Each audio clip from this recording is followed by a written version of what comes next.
জয় যিশু। প্রথম পাঠ প্রজ্ঞা পুস্তক 2 অধ্যায় 1 পদ 12 থেকে 22তম পদ। ধার্মিকের বিরুদ্ধে দুর্জনদের ষড়যন্ত্র। অধর্মী মানুষ যারা, তারা তো অসার যুক্তি সাজিয়ে মনে মনে বলে, আমাদের জীবনটা কত ক্ষণস্থায়ী, কত দুঃখময়। হায়, মানুষের শেষ হলে আর কিছু করারই থাকে না। কেউ যে অধোলোক থেকে ফিরে এসেছে, এমন কথা তো আমরা শুনিনি কখনো। ধার্মিকের জন্যে এসো আমরা ফাঁদ পেতে রাখি। সে একটা উৎপাতেরই মতো। আমাদের প্রতিটি কাজের সে তো বিরোধিতা করে। মসির বিধান অমান্য করি বলে সে আমাদের ধিক্কার জানায়। আমাদের বিরুদ্ধে সে তো ঐতিহ্য ঘাতকের অভিযোগ আনে। সে বলে বেড়ায় তার নাকি ঈশ্বর জ্ঞান আছে। সে নিজেই নিজেকে প্রভুর সন্তান বলে ডাকে। আমাদের মতিগতির বিরুদ্ধে সে মূর্তিমান তিরস্কার যেন। সে আমাদের চোখের বিষ যেন। তার জীবন যাপন তো অন্য মানুষের মতো নয়, বড় অদ্ভুত তার আচরণ। তার কাছে আমরা যেন জাল কোনো কিছু। সে আমাদের সংস্পর্শ এড়িয়েই চলে, যেন বা তা কলুষিত কিছু।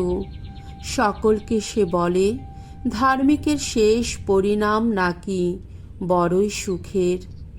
আবার গর্ব করে বলে স্বয়ং ঈশ্বরই তার পিতা। তাই এসো ওর কথা সত্য কিনা দেখে নেওয়া যাক, যাচাই করে দেখা যাক ওর পরিণাম কেমনই বা হয়। কেননা ওই ধার্মিক সত্যি যদি ঈশ্বরের পুত্রই হয়, তাহলে ঈশ্বর নিশ্চয়ই ওর সহায় হবেন, ওকে শত্রুর কবল থেকে উদ্ধারও করবেন। এসো ওকে লাঞ্ছনা যন্ত্রণা দিয়ে যাচাই করে নিই, যাতে আমরা জেনে নিতে পারি ও সত্যি শান্ত ধীর কিনা, বুঝে নিতে পারি ও সত্যি সহনশীল কিনা। এসো ওকে আমরা হেয় মৃত্যুদণ্ডে দণ্ডিত করি, কেননা স্বয়ং ঈশ্বর নাকি ওর পাশে এসে দাঁড়াবেন, এ কথাও নিজেই বলেছে। অধর্মী মানুষ যারা, তারা তো এভাবেই যুক্তি সাজায়। কত ভ্রান্ত তারা, তাদের নষ্টামি তাদের অন্ধই করেছে। ঈশ্বরের গোপন পরিকল্পনা তারা বুঝতেই পারে না, আশা করতেই পারে না।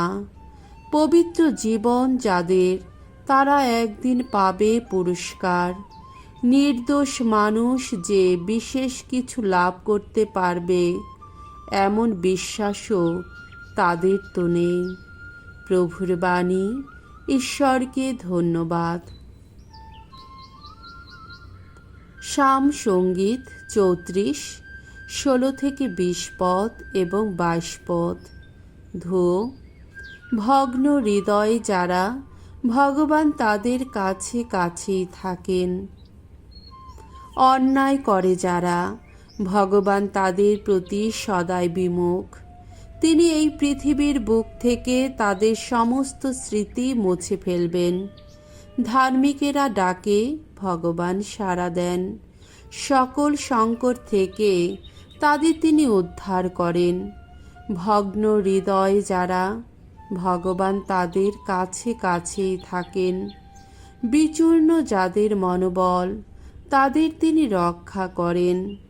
ধার্মিকের জীবনে আসে অনেক দুর্ভোগ, ভগবান সব কিছু থেকেই তাকে কিন্তু উদ্ধার করেন। অধর্ম অন্যায় দুর্জনের মৃত্যু ঘটায়। ধার্মিকের শত্রুরা অবশ্যই শাস্তি পাবে। ভগবান মুক্তিপণ দিয়ে নিজের সেবকদের উদ্ধার করেন। যারা তার শরণাগত তাদের কেউই দণ্ডিত হবে না। বাণী বন্দনা। হে প্রভু, তোমারই বাণী জানি সত্যময়, তোমারই দেওয়া বিধিবিধান সবই মুক্তিময়। মানুষ কেবল রুটি খেয়েই পারে না কো বাঁচতে, প্রভুর উক্তি পাথেয় করে পারে বেঁচে থাকতে। মঙ্গল সমাচার। যোহন রচিত মঙ্গল সমাচার, 7 অধ্যায়, 1 থেকে 2 পদ, 10 পদ, 25 থেকে 30তম পদ। ইহুদিরা যিশুকে গ্রেপ্তার করতে চেষ্টা করল, কিন্তু পারল না, কারণ তখনও তার সময় আসেনি। এক সময়ে যিশু গালিলিয়া প্রদেশের মধ্যেই নানা স্থানে ঘোরাফেরা করতে লাগলেন। ইহুদি ধর্ম নেতারা তখন তাকে হত্যা করার সুযোগ খুঁজছিলেন, তাই তিনি যুদেয়ার মধ্যে ঘোরাফেরা করতে চাইছিলেন না। তখন ইহুদিদের শিবির পর্বের সময় প্রায় এসে গেছে, কিন্তু তার ভাইয়েরা সেই উৎসবে যোগ দিতে যাওয়ার পর তিনিও জেরুসালেমে রওনা হলেন, তবে প্রকাশ্যে নয়, গোপনেই। তখন জেরুসালেমের কয়েকজন লোক বলে উঠল, ওই কি সেই লোক নয় যাকে ওরা হত্যা করতে চাইছেন? দেখো, ও তো সকলের সামনেই কথা বলছে, অথচ ওকে কিছুই বলছেন না ওরা। তাহলে ও যে সেই খ্রিস্ট, সমাজ নেতারা কি এখন তা সত্যি বুঝতে পেরেছেন নাকি? কিন্তু ও যে কোত্থেকে এসেছে সে কথা আমরা তো জানি, অথচ খ্রিস্ট যখন আসবেন তখন তিনি যে কোত্থেকে আসবেন তা তো কারো জানার কথা নয়। যিশু তখন মন্দিরে উপদেশ দিচ্ছিলেন। সেই সময় তিনি জোর গলায় বলে উঠলেন, হ্যাঁ, তোমরা আমাকে জানো বই কি, আর এও জানো যে কোত্থেকে আমি এসেছি। তবে আমি তো নিজে থেকে আসিনি, বরং যিনি সত্য স্বরূপ তিনি আমাকে পাঠিয়েছেন, আর তোমরা তাকে জানোই না। আমি কিন্তু তাকে জানি, কারণ তার কাছ থেকেই এসেছি আমি, আর তিনি আমাকে পাঠিয়েছেন। তখন সেই কয়েকজন লোক যিশুকে ধরবার জন্যে এগিয়ে এলো, কিন্তু কেউই তার গায়ে হাত দিতে পারল না। তার সেই সময়টি যে তখনও আসেনি। প্রভুর মঙ্গলময় বাণী। খ্রিস্ট প্রভু তোমার প্রশংসা হোক।